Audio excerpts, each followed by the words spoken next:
All right. So the topic is production function. Now let me explain you this with an example, of course. So the name of the concept is production function, everyone.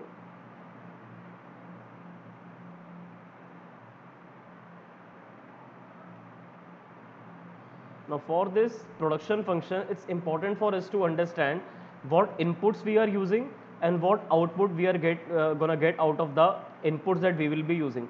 So for the example, I'm gonna take, let's suppose that our output will be a phone, that we are making some phones in our factory. हमारी factory है जहाँ phone बनते हैं. Now we will be needing so many inputs to make phones, right? We will be needing some inputs to make a phone. Now for an example I am just taking, now in reality we will be needing so many inputs, right? But let me take few inputs as of now. I am taking, let's suppose that we have a labor force of 100 people. So we have 100 workers, we have 100 workers with us. ठीक है, हमारी जो factory है वो ले लेते हैं 5 एकड़ की है, बहुत बड़ी फैक्ट्री है, ठीक है. सो वी हैव अ 5 एकड़ बिल्डिंग, मतलब जो हमारी बिल्डिंग है वो 5 एकड़ की है, बहुत बड़ी हमारी बिल्डिंग है. ओके, देन इसके बाद हम ले लेते हैं दैट हमारी जो कॉपर की रिक्वायरमेंट है, we need copper for wiring in our phone, जो हमारे फ़ोन में होती है, right. So we will be needing copper of 20 kg copper. मैं ये फंक्शन बना रहा हूँ फॉर 1 मंथ. एक मंथ में हमारे पास क्या क्या है, फाइन. एक महीने में हमारे पास 100 वर्कर्स हैं, 5 एकड़ की बिल्डिंग है, 20 kg हम कॉपर यूज़ करना चाहते हैं. And supposingly we are interested in using 100 kg of plastic. 100 kg हम प्लास्टिक यूज़ करने वाले हैं. Then we will be needing glass for screen of the phone. हमें ग्लास चाहिए होगा, राइट. कांच का ग्लास होता है, तो ग्लास हम अब ग्लास होता है उसको भी केजी में ही ले लेते हैं, ठीक है. वैसे तो मीटर वाइज और थिकनेस वाइज देखा जाता है कितना ग्लास थिक है, but just for the purpose of an example I am taking that we will be using 30 kg of glass. हालांकि ग्लास की जो यूनिट होती है वो थिकनेस के हिसाब से और लेंथ के हिसाब से होती है, बट मैंने वेट ले लिया. चलो, टोटल 30 kg का हम ग्लास यहाँ ले रहे हैं फॉर आवर फोन्स. देन इसके अलावा will be needing some screws. Phone में जो लगेंगे हमें इसमें स्क्रूज चाहिए होंगे. Let's suppose that we are interested in taking about 500 screws. 500 screws, ठीक है, अगर हम यूज़ करते हैं. फिर इसके अलावा हमें और भी रॉ मटेरियल चाहिए होंगे, जैसे कि मशीन. हमारे पास सपोज करो 2 मशीन है, we have 2 machines to make a phones. So these are the inputs that I am assuming. और भी चीज़ें चाहिए, बट लेट मी टेक, चलो ऑयल भी चाहिए होगा मशीन को चलाने के लिए. ऑयल एक लास्ट और इनपुट ले लेते हैं, but we will be needing how much of oil shall we take. Let's take oil 30 litre oil. 30 litre of oil. Machine को चलाने के लिए हमें 30 लीटर ऑयल चाहिए. नाउ अगर हम एक महीने में ये सब यूज़ करते हैं, 100 वर्कर्स यूज़ करते हैं, 5 एकड़ की बिल्डिंग यूज़ करते हैं, 20 kg कॉपर यूज़ करते हैं, 100 kg का प्लास्टिक यूज़ करते हैं, 30 kg का ग्लास यूज़ करते हैं, 500 स्क्रू यूज़ करते हैं, 2 मशीन है और 30 लीटर ऑयल हो गया, फाइन. अब वैसे तो हमें मैनेजर्स भी चाहिए होंगे और बहुत लोग और चाहिए होंगे, बट मैं अभी सिंप्लिसिटी के लिए इतने ही इनपुट लेके चल रहा हूँ. Now if we will assume these many inputs for a period of 1 month, then we are able to make, I am just taking an example, अगर हम इतने इनपुट्स लेके चलते हैं तो we are able to manufacture 500 phones in 1 month. हम एक महीने में 500 स्मार्टफोन्स बना सकते हैं अगर हम ये सारे इनपुट्स को यूज़ करते हैं, अगर हम इन सारे इनपुट्स को यूज़ करते हैं. Now this is a relationship that if I will be using these many inputs, अगर मैं इन इनपुट्स को यूज़ करता हूँ राइट हेयर, तो the result that I will be getting is 500 smartphones. So that's how you define a production function. So it explains the relationship between inputs and the result, that is output. Now here I am not talking about कि मैं workers को कितनी wages दे रहा हूँ, कितना मेरा building का rent जा रहा है, कितने की कॉपर खरीद रहा हूँ, कितने की प्लास्टिक खरीद रहा हूँ. मुझे बस फ़र्क पड़ता है कितनी क्वांटिटी है इनपुट्स की, कितनी क्वांटिटी है इनपुट्स की और कितनी क्वांटिटी वो मुझे बना के दे रहे हैं आउटपुट की. तो it is a technical relationship, और you can say it's a functional relationship. It's not a monetary relationship. मतलब मनी की टर्म्स में मैं यहाँ पर बात नहीं कर रहा हूँ कि कितना मेरा एक्सपेंस हो रहा है इन सबको यूज़ करने में. All I am interested here is that how many inputs am I using in my factory place and how much input it is giving it to me. So this is my production function right here. Now I would like to draw your attention towards one of the fact that let's suppose the person who owns the factory wants to increase the level of production of phones. Now he is saying कि I want to produce more phones. मुझे सिर्फ 500 नहीं बनाने, मुझे और ज़्यादा बनाने हैं. लेट्स सपोज वो 600 बनाने हैं, 700 बनाने हैं, ठीक है. अब now he can pick any input, वो किसी चीज़ को इंक्रीज कर देता है. अब सपोज करो वो कहते हैं कि मैं 100 वर्कर लेके आता था तो 500 बन रहे थे. अब अगर मैं वर्कर्स बढ़ा देता हूँ, अब अगर मैं 110 वर्कर लेके आ जाऊँ, मैं वर्कर्स को बढ़ा देता हूँ, चलो 110 वर्कर कर देते हैं, तो इससे बहुत ज़्यादा इम्पैक्ट तो नहीं आएगा. अगर वो 110 वर्कर भी ले आता है तो मैं ले लेता हूँ कि चलो वो 505 स्मार्टफोन्स को बना पा रहा है, फेयर एनफ. तो 10 वर्कर और आ गए जो कि 5 स्मार्टफोन्स और बना रहे हैं. अब वो लेके आ गया, उसने और वर्कर बढ़ा दिया, अब 110 को बढ़ा के अब वो लेके आ गया 120 वर्कर्स. तो अब वो बना रहे हैं 507 स्मार्टफोन. तो आपने देखा पहले 500 से कितनी हुई थी प्रोडक्शन, 505. अब 505 से कितनी हो गई, 507. तो पहले जो इंक्रीज आया था वो +5 का आया था फ़ोन में. जब मैंने लेबर कितनी बढ़ाई थी, अगर आपको याद है, लेबर मैंने 10 की बढ़ाई थी. अब फिर से मैंने जब लेबर 10 से और बढ़ा दी तो फ़ोन में कितने का इंक्रीज़ आया, +2 का. तो क्यों ये इंक्रीज़ कम हो गया, क्योंकि यार मैंने बाकी चीज़ें नहीं बढ़ाई हैं. मेरे पास कॉपर लिमिटेड है, मेरे पास प्लास्टिक लिमिटेड है, मेरे पास ग्लास लिमिटेड है, मेरे पास स्क्रूज़ लिमिटेड है. अब इतना सब यूज़ करके मैं एक लिमिट तक ही बढ़ा सकता हूँ ना. अब अगर मुझे और ज़्यादा प्रोडक्शन बढ़ाना तो I have to increase other things also. Getting my point. तो सिर्फ एक फैक्टर को इंक्रीज करके आप प्रोडक्शन को नहीं बढ़ा सकते अपनी फैक्ट्री में. अगर आपको प्रोडक्शन बढ़ानी है और अगर आप एक फैक्टर को बढ़ाते हुए चलो तो एक लिमिट तक आप अपनी प्रोडक्शन को बढ़ा सकते हो. उसके बाद फिर आपको दूसरी चीज़ों का यूज़ करना पड़ेगा. आप सपोज करो कि आप लेके आ जाओ 130 लेबर, लेट्स सपोज. अब ये जो 10 लोग एक्स्ट्रा लेकर आए हो ना, ये बाकी लोगों को परेशान करेंगे क्योंकि इनके पास कुछ काम करने के लिए है नहीं. They are running out of tools, they are running out of machinery, they are running out of plastic, copper. तो अब इन लोगों ने प्रोडक्शन और ख़राब कर दी, पहले कम से कम 507 तो बन रहे थे, अब तो 505 हो गए, 2 और कम हो गए. तो इसीलिए प्रोडक्शन फंक्शन हमें ये सिखाता है कि आप जो भी अपना फंक्शन एस्टैब्लिश करोगे कि कितने इनपुट्स होने चाहिए और कितना आउटपुट वो आपको बना के दे रहे हैं, बहुत सोच समझ के अपना डिज़ाइन करो प्रोडक्शन फंक्शन. क्योंकि अगर इन इनपुट्स में आपने कुछ चेंज ओवर करा तो इससे आपका आउटपुट चेंज हो जाएगा. तो अगर इनपुट्स को बढ़ाओगे, अगर इनपुट्स बढ़ेंगे तो ऑब्वियसली आपका आउटपुट भी बढ़ना चाहिए, बट एक लिमिट तक, ठीक है. अब सपोज करते हैं कि अगर आपको एक नई मशीन लेनी है तो वो मशीन आपकी आएगी in next 3 months. You have to wait for 3 months for new machine. नई मशीन खरीदने के लिए आपको 3 महीने रुकना पड़ेगा क्योंकि वो मशीन आपको इंपोर्ट करवानी है अमेरिका से और वो लोग टाइम ले रहे हैं थोड़ा बनाने के लिए, स्पेसिफिकेशन के अकॉर्डिंग जो आपने उनको बताई है. वो बोल रहे हैं कि 2 महीने तो हमारा लेके चलो, 1 महीने तो हमें इसका डिज़ाइनिंग में और प्लानिंग काम में लग जाएगा, फिर 1 महीना आप इसका मैन्युफैक्चरिंग का मानते हुए चलो और फिर 1 महीना हम डिलीवरी में ले लेंगे, उसको पार्ट्स में धीरे धीरे करके डिलीवर करेंगे. एकदम से इतनी बड़ी मशीन एकदम से डिलीवर नहीं कर पाएंगे, ठीक है.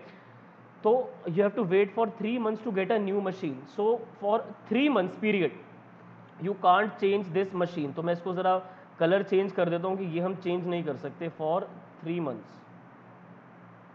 तो अगर आपको 3 महीने के अंदर अंदर अपनी प्रोडक्शन को बढ़ाना है तो आप मशीन के अलावा बाकी चीज़ों को बढ़ा सकते हो. आप प्लास्टिक ज़्यादा खरीद लो, आप कॉपर ज़्यादा खरीद लो, आप ऑयल ज़्यादा यूज़ कर लो, बट मशीन तो वही है. तो मेरे ख्याल में ऑयल ज़्यादा यूज़ करने का मतलब नहीं है. बट अगर आप मशीन को नाइट शिफ्ट में लगा देते हो कि ये दोनों मशीन है, ये 24 घंटे चलेंगी, तो हालांकि इसकी एफिशिएंसी में भी फ़र्क आएगा. तो इतना ज़्यादा काम करवाना नहीं चाहिए, बट थोड़ा ब्रेक ले लेके अगर मैनेज कर सको तो वैसे कर सकते हो. 500 स्क्रूज़ को बढ़ा दो और बिल्डिंग तो एकदम से बढ़ा नहीं सकते हो, ग्लास बढ़ा सकते हो, वर्कर्स को बढ़ा सकते हो, तो आपकी प्रोडक्शन इंक्रीज़ होगी. सपोज करो 505 से 520 पे आ गए, बट ये आपका मैक्सिमम है. अगर आपको इसके ऊपर जाना है तो फिर आपको मशीन एक नई खरीदनी पड़ेगी. अगर आपको 520 से ज़्यादा फ़ोन बनाने हैं तो अब आपको टाइम आ गया है कि आपको नई मशीन खरीदनी पड़ेगी। तो अगर हम बात करते हैं 3 मंथ्स में जो आप मैक्सिमम प्रोड्यूस कर सकते हो वो कर सकते हो 520 फ़ोन, इससे ज़्यादा नहीं कर सकते। अगर इससे ज़्यादा बढ़ाने हैं you have to wait for 3 months. तो आफ्टर 3 मंथ्स अगर एक नई मशीन आप ले आते हो तो आपकी मैक्सिमम प्रोडक्शन जो होगी वो हो जाएगी 1200 फ़ोन्स टोटल, दोनों को मिला के 1200, है ना। तो ये तो बढ़िया हो गया कि 3 महीने तक हम 520 फ़ोन बना सकते हैं, और 3 महीने के बाद जब नई मशीन आ जाएगी तो दोनों मशीन मिलके टोटल 1200 फ़ोन बना देंगे। तो तीसरी मशीन की एफिशिएंसी तो बहुत ज़्यादा अच्छी है। ये देखो 2 मशीन मिलके 520 फ़ोन बना रही है, जो 2 मशीन है। अब इकलौती मशीन जो सिंगल मशीन एक आने वाली है न्यू मशीन, इसको अकेला ऐड करने के बाद आपका टोटल प्रोडक्शन हो जाएगी 1200 टोटल तीनों को मिला के। तो ये जो पीरियड है ना आपका 3 महीने तक का, इसको आप बोलोगे शॉर्ट रन, इसको आप बोलोगे शॉर्ट रन। शॉर्ट रन क्यों? क्योंकि आप इस पीरियड में मशीन चेंज नहीं कर सकते। बट 3 महीने के बाद का पीरियड जब आप एक नई मशीन लेके आ सकते हो तो वो हो जाता है एक लॉन्ग रन। लंबा टाइम हो गया ना 3 महीने का, लॉन्ग रन हो गया। अब देखो शॉर्ट रन और लॉन्ग रन डिपेंड करता है कि हर एक पर्सन के लिए डिफरेंट होता है शॉर्ट रन लॉन्ग रन। अब हमें 3 महीने वेट करना पड़ रहा है तो हमारा शॉर्ट रन 3 महीने का हो गया। तो शॉर्ट रन का मतलब वो होता है कि उतना टाइम जब तक आप कम से कम अपना एक फैक्टर चेंज नहीं कर सकते। तो यहाँ पर आप मशीन को 3 महीने तक चेंज नहीं कर सकते, तो 3 महीने का टाइम है जो कि आपका शॉर्ट रन है। अब 3 महीने के बाद तो आप मशीन चेंज कर लो, आप ऑयल ज़्यादा यूज़ कर लो, प्लास्टिक ज़्यादा यूज़, तो हर एक चीज़ चेंज हो सकती है। तो सब चीज़ें आपकी लॉन्ग रन में चेंज हो सकती है। Everything can be changed in long run. But जब हम शॉर्ट रन की बात करते हैं तो शॉर्ट रन में आपकी कम से कम कोई एक चीज़ चेंज नहीं हो पाएगी। या तो वैसे मशीन और बिल्डिंग दोनों ही चेंज नहीं हो पाएंगे, है ना। एकदम से कहाँ से नई बिल्डिंग लोगे, टाइम तो लगेगा ना, कम से कम 1 महीना तो लग जाएगा ना एक नई बिल्डिंग ढूंढने में, जहाँ पे रेंट रीजनेबल हो, लोकेशन अच्छी हो, है ना। तो 1 महीना फिर आपका बिल्डिंग के लिए शॉर्ट रन है और मशीन के लिए आपका शॉर्ट रन है 3 मंथ्स का। तो डिफरेंट फैक्टर्स का शॉर्ट रन लॉन्ग रन अलग हो सकता है। बट सीबीएसई वालों ने बोला कि बच्चों को ना इतना कंफ्यूज नहीं करना शॉर्ट रन में और लॉन्ग रन में, तो एक स्टैंडर्ड रख देते हैं बच्चों के लिए कि चलो शॉर्ट रन का टाइम हो गया स्टूडेंट्स के लिए period of 1 year. Short run का टाइम हो जाएगा आप लोगों की कन्वीनियंस के लिए 1 ईयर का टाइम। तो हम ऐसा मान लेंगे कि 1 ईयर में कुछ चीज़ें हैं जो वेरिएबल हैं, मतलब जो चेंज हो सकती हैं। तो फ्यू थिंग्स आर वेरिएबल। अब जैसे कि मशीन को छोड़ के और बिल्डिंग को छोड़ के सब कुछ वेरिएबल है। बिल्डिंग भी एकदम से नहीं चेंज कर पाओगे, है ना। तो मशीन को छोड़ के और बिल्डिंग को छोड़ के आप वर्कर्स को नए लाना चाहते हो और वर्कर्स लेके आ सकते हो। और ज़्यादा कॉपर चाहिए, कॉपर खरीद लो मार्केट से। प्लास्टिक चाहिए, प्लास्टिक खरीद लो। ग्लास चाहिए, ग्लास खरीद लो। स्क्रूज चाहिए, स्क्रूज खरीद लो। ऑयल चाहिए, ऑयल खरीद लो। तो ये सब वेरिएबल है। वेरिएबल क्यों? क्योंकि जब ये चेंज होंगे तो आउटपुट भी चेंज होगा, ये वेरी करेंगे। But there are few things which are fixed. तो वेरिएबल भी हैं और कुछ चीज़ें फिक्स्ड हैं। फिक्स्ड क्या है? मशीन और बिल्डिंग। ये आपका बिल्डिंग आपकी 1 महीने तक फिक्स रहेगी, बिल्डिंग आपकी 1 मंथ तक फिक्स है, और आपकी मशीन जो है ये आपकी 3 मंथ्स तक फिक्स्ड है। तो इसलिए इसमें कुछ चीज़ें वेरिएबल हैं और कुछ चीज़ें फिक्स्ड हैं।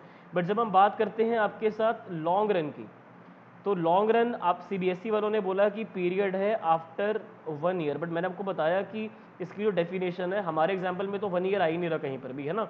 हमारे वाले एग्जाम्पल में तो मशीन का शॉर्ट रन 3 मंथ्स का है और बिल्डिंग का शॉर्ट रन जो है वो 1 महीने का है। बट सीबीएसई ने बच्चों को बोला कि यार हर एक फंक्शन, हर एक फैक्ट्री अलग तरीके से काम करती है, तो बच्चों के सिलेबस में एक कॉमन चीज़ डाल दो। बच्चों को बस इतना बोल दो कि शॉर्ट रन होता है 1 साल का पीरियड और लॉन्ग रन होता है उससे बाद का पीरियड। बट देखो डिपेंड करता है कि आपके पास कितने फैक्टर्स चेंज कब तक नहीं हो सकते। अब ऐसे तो हो सकता है कि मशीन आने में आपको 1.5 ईयर्स का टाइम लग जाए, तो 1.5 ईयर फिर शॉर्ट रन हो जाएगा और उसके बाद का पीरियड फिर लॉन्ग रन है। तो लॉन्ग रन होता है जहाँ पे सब कुछ वेरिएबल हो जाता है, जब आप सब कुछ चेंज कर सकते हो। मतलब ये सब वेरी कर सकता है, मशीन भी वेरी कर सकती है, बिल्डिंग भी वेरी कर सकता है, जो चेंज हो सकता है because it varies directly with your output. अगर ये चेंज होंगे तो आउटपुट भी चेंज होगा। लॉन्ग रन में आप जो चेंज करना है आप कर लो, लॉन्ग रन में आपको जो चेंज करना है आप कर लो। बट शॉर्ट रन में आपकी कुछ चीज़ें चेंज नहीं हो सकती, और जो चीज़ें चेंज नहीं हो सकती वो रहेंगी फिक्स, और जो चीज़ें चेंज हो सकती हैं वो हो जाएंगी आपकी वेरिएबल। तो हमारे वाले एग्जाम्पल में ये वेरिएबल है, ये वेरिएबल है, ये वेरिएबल है, ये भी। तो ये सब वेरिएबल फैक्टर्स है, ये चेंज हो सकते हैं। बट आपकी बिल्डिंग एक फिक्स्ड फैक्टर है, ये चेंज नहीं हो सकती एकदम से, और मशीन भी एकदम से चेंज नहीं हो सकती, ये भी एक फिक्स्ड फैक्टर है। ठीक है, तो मैं लिख दूँ बिल्डिंग और मशीन BM, ये दोनों आपके फिक्स्ड है। All others are your variable. In long run everything is variable, building machine भी लॉन्ग रन में वेरिएबल होती है, राइट। तो I insist you to look at it once again, एक बार अच्छे से देख लो, ठीक है। किसी को स्क्रीनशॉट लेना है तो इसका आप ले सकते हो सर, बिकॉज बाकी रिसोर्सेज तो उतने, हाँ वेरी गुड वेरी गुड। जब मैंने ये वाला पॉइंट एक्सप्लेन करा था तो सुखमान सेड कि सर बाकी रिसोर्सेज तो उतने ही थे, तो फ़ोन कैसे प्रोडक्शन बढ़ा सकते हैं। तो फ़ोन की प्रोडक्शन को बढ़ाने के लिए आपको बाकी इनपुट्स को भी इंक्रीज करना पड़ेगा। तो this is production function, right. तो I believe now it is clear to all of you, right. तो अब देखो जनरली इतने सारे इनपुट्स तो नहीं लिखे जाते हैं, इसको ऐसे एक्सप्लेन करा जाता है प्रोडक्शन फंक्शन को, कुछ ऐसे मैं बताता हूँ कैसे बताया जाता है।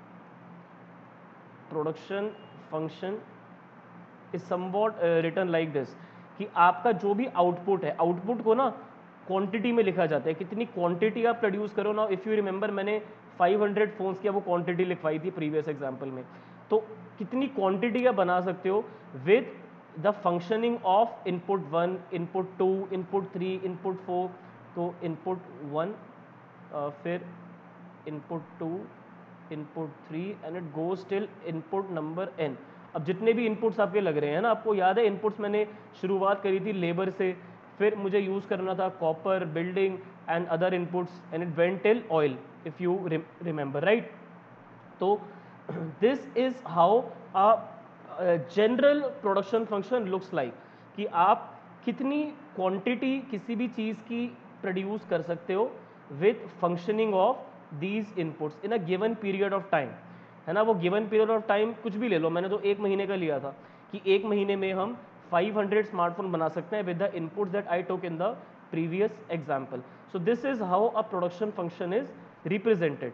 But let me tell you one more thing, that inputs generally जो होते हैं इकोनॉमिक्स में जो देखे जाते हैं, they are seen as land, labour, capital and entrepreneur, right. Land, labour, capital and entrepreneur. तो इन रिसोर्सेज को आप यूज़ करते हो आउटपुट को बनाने के लिए। तो कुछ इकोनॉमिस्ट प्रोडक्शन फंक्शन को ऐसे भी लिख देते हैं कि कितना एरिया का लैंड है, कितनी लेबर है, कितना कैपिटल है, कितने लोगों ने बिजनेस को शुरू किया है, उससे आपका आउटपुट निकल के आता है। But according to me it's a traditional way of presenting a production function, because now it is better according to me to say it like this, input 1, input 2, input 3 goes till input n, because now land, labour, capital, entrepreneur के अलावा भी बहुत सारे resources आज के time में use करे जाते हैं, ठीक है। टूल्स हो गए, मशीन होगी, वो सब कैपिटल के अंदर ही आ जाती है ना। तो बाकी के जो भी रिसोर्सेज है वो इन्हीं का पार्ट होते हैं, agree. But it is better that if we present it in an open way rather than a closed way like this, but it's up to you. Generally school teachers also introduce students the production function with this equation only. They say that कितना output आपका बन रहा है with the land that you own, इसमें building भी आ गई, the labour that you possess, इसमें लेबर भी आ गई और आपके मैनेजर्स भी आ गए, the capital that you have invested, इसके अंदर आपके पैसे, आपकी मशीन, आपका जितना फर्नीचर है, सब कुछ आ गया। देन एंटरप्रेन्योर, आप कितने लोगों ने बिजनेस की शुरुआत करी है। तो आफ्टर ऑल इसमें सब कुछ आ जाता है, but it is better to write with inputs rather than writing it in acronyms like this. Now let me tell you one more thing, that some economists have defined production function in two ways. They say that it should be defined two ways. एक explain करना चाहिए short run production function और एक explain करना चाहिए अलग से long run production function, short run और long run. Now for short run and long run कितनी क्वांटिटी आप प्रोड्यूस कर सकते हो with, let me write L N K. So now एक कर दो आप वेरिएबल इनपुट, एक हो गया एल कर दो वेरिएबल और के कर दो आप फिक्स्ड। ये कुछ चीज़ें शॉर्ट रन में जो होती हैं वो वेरिएबल होती हैं और कुछ चीज़ें फिक्स्ड होती है। अब सिर्फ मतलब ये मत समझना यार कि सिर्फ दो इनपुट्स हैं एल और के। तो मैंने यहाँ पर एल उन सारे इनपुट्स को बुलाया है जो इंक्रीज हो सकते हैं, जैसे कि इलेक्ट्रिसिटी या फिर ऑयल या लेबर या स्क्रूज, प्लास्टिक, है ना। तो वो सब एल की कैटेगरी में आ गए। और जो चीज़ें आपकी फिक्स रहती हैं, जिनको आप चेंज नहीं कर सकते, जैसे कि मशीन और बिल्डिंग, वो दोनों चीज़ें के की कैटेगरी में आ गई, तो वो हो गया के। तो कुछ इकोनॉमिस्ट कहते हैं कि शॉर्ट रन में आप ऐसे बाइफरकेट कर दो एल और के। एल वो सारी चीज़ें हो गई जो कि चेंज हो सकती हैं और के वो सारे फैक्टर हो गए जो चेंज नहीं हो सकते हैं, राइट। अब लॉन्ग रन की बात करें तो सब चेंज हो सकते हैं, तो all factors are variable, right. तो यहाँ पर तो ऐसे लिख देते हैं, एल और के लिख सकते हो, where L is also variable, K is also variable, ठीक है। तो एल से लैंड हो गया, के से कैपिटल हो गई, एंड आपका या फिर के से आप लैंड ले लो, ठीक है, एल से आप लेबर ले लो, सी से आप कैपिटल ले लो, एंड ई से आप एंटरप्रेन्योर ले लो, ठीक है। So all are variable in long run, long run में ऑल आर वेरिएबल। तो लॉन्ग रन को तो आप बस ऐसे ही प्रेजेंट कर सकते हो विदाउट राइटिंग डाउन एनीथिंग, क्योंकि लॉन्ग रन में तो वेरिएबल फिक्स का पंगा है ही नहीं, all of them are variable, क्योंकि आप जो चाहो वो आप चेंज कर सकते हो। So I believe this is clear to all of you. Someone was saying something. Sir इस पे क्वेश्चंस आ सकते हैं, ओके मैं समझाता हूँ अभी कैसे क्वेश्चंस इस पे आ सकते हैं। बस क्वेश्चन इस पे ऐसा ही आएगा, डिफाइन प्रोडक्शन फंक्शन। तो प्रोडक्शन फंक्शन बेसिकली होता है एक फंक्शनल और टेक्निकल, क्योंकि यहाँ पर पैसों की बात नहीं करी जाती, ठीक है। यहाँ पर बस इतना बताया जाता है कितना आउटपुट आप बना सकते हो with how many inputs, right. तो यहाँ पर हम देखते हैं कितना आउटपुट प्रोड्यूस करा जा सकता है with given number of inputs, right. तो मैथमेटिकल इक्वेशन तो यही कहती है, जैसा कि मैंने आपको बताया है ना, इसको इनपुट्स में अनफॉर्चुनेटली इतना लिखा नहीं जाता कि कितनी क्वांटिटी प्रोड्यूस करी जाती है with functioning of input 1, input 2, input 3, है ना। तो मेरे अकॉर्डिंग तो यार ये सबसे अच्छा तरीका है प्रोडक्शन फंक्शन को प्रेजेंट करने का, है ना। इसमें सारे इनपुट्स आ गए, बट जनरली अगर हम ब्रॉड बेसिस पे देखें तो कितनी क्वांटिटी बनाई जा सकती है विद एल से लेबर है, के से कैपिटल है, एन से लैंड है, एंड ई से एंटरप्रेन्योर है। Fine, so this is how you can write down production function. Generally इसको ऐसे नहीं लिखा जाता है capital, entrepreneur, land and labour, because यहाँ पर ना एल और एल रिपीट हो जाते हैं, दो चीज़ें सेम नहीं हो सकती ना, इसलिए एल से लेबर कर दी जाती है और लैंड के लिए एन कर दिया जाता है। और कैपिटल को जनरली इकोनॉमिक्स में के से भी डिनोट कर दिया जाता है। इकोनॉमिक्स में हर एक चीज़ के बहुत एक्रोनिम्स है, बहुत चीज़ों से उसको एब्रीविएशंस हैं जिससे उसको लिखा जाता है, तो कोई बात नहीं, ठीक है। तो अगर प्रोडक्शन फंक्शन को बहुत सिंपल रखा जाए तो हम उसको बोल सकते हैं कितनी क्वांटिटी प्रोड्यूस हुई विद दीज टू इनपुट्स। अब लॉन्ग रन में ये दोनों के दोनों जो होंगे वो वेरिएबल हो जाएंगे, शॉर्ट रन में एल आपका वेरिएबल का काम करेगा और के आपका फिक्स का काम करेगा, ठीक है सर। आगे चलते हैं, ठीक है। तो ये एक टेक्निकल रिलेशनशिप होता है, क्योंकि यहाँ पर हम पैसों की बात नहीं करते, ठीक है ना। तो हम बेसिकली यहाँ पर मनी प्राइजेस नहीं ले रहे, लेबर की कितनी वेजेस हैं नहीं जान रहे हम, कॉपर कितने में परचेज किया हमें नहीं जानना, प्लास्टिक कितने में परचेज करी नहीं जानना, ऑयल कितने का खरीद रहे हो वो नहीं जानना। Money prices are not involve in production function, ठीक है। बट हम जो मोस्ट इंपॉर्टेंट चीज़ है वो ये देखते हैं कि कितना हमें बेसिकली डिमांड है एक डेफिनेट पीरियड में इनपुट्स की, कितने हमें इनपुट्स चाहिए आउटपुट को बनाने के लिए एक गिवन टाइम में। जो मेरा वाला एग्जांपल था मैंने उसमें 1 महीने का टाइम लिया था 500 फ़ोन्स को बनाने के लिए, ठीक है। तो वो टेक्नोलॉजी पे डिपेंड करते हैं कि आपकी मशीन कैसी है, आपके टूल्स कैसे हैं, आपका ऑयल कैसा है। तो ये सब चीज़ें मैटर करवाएंगी कि आपकी प्रोडक्शन कैसी होगी गुड्स एंड सर्विसेज की, राइट। तो अगर आपकी टेक्नोलॉजी अच्छी रहेगी तो फिर आपका जो प्रोडक्शन फंक्शन होगा उसमें चेंज आएगा। अगर आपके स्क्रू ड्राइवर्स इंप्रूव हो जाते हैं, अगर आपका ग्लास इंप्रूव हो जाता है, अगर आप ऑयल इंप्रूव कर देते हो मशीन का, या आप लेबर को ट्रेनिंग दे देते हो, तो इससे आपके फ़ोन जो आप बनाते हो उसकी प्रोडक्शन इंक्रीज़ करी जा सकती है ना। तो अगर आप कोई फंक्शन में चेंज कर रहे हो, कोई टेक्नोलॉजिकल चेंज लेके आ रहे हो, तो इससे बहुत पॉजिटिव इम्पैक्ट आता है आपके प्रोडक्शन के स्केल में, है ना। तो आपका फंक्शन भी उसके अकॉर्डिंगली चेंज हो जाता है। Fine, now in next lecture let's discuss about short run and long run. I believe production function clear है आप सबको कि ये बस इतना बताता है कि how many inputs will produce how much output, कितने इनपुट्स आपको कितना आउटपुट बना के देंगे, it is production function. Now it depends upon factory to factory, सबका प्रोडक्शन फंक्शन सेपरेट होता है, तो उसको कॉमन दिखाने के लिए हम ऐसे इस इक्वेशन से दिखा देते हैं। All right sir.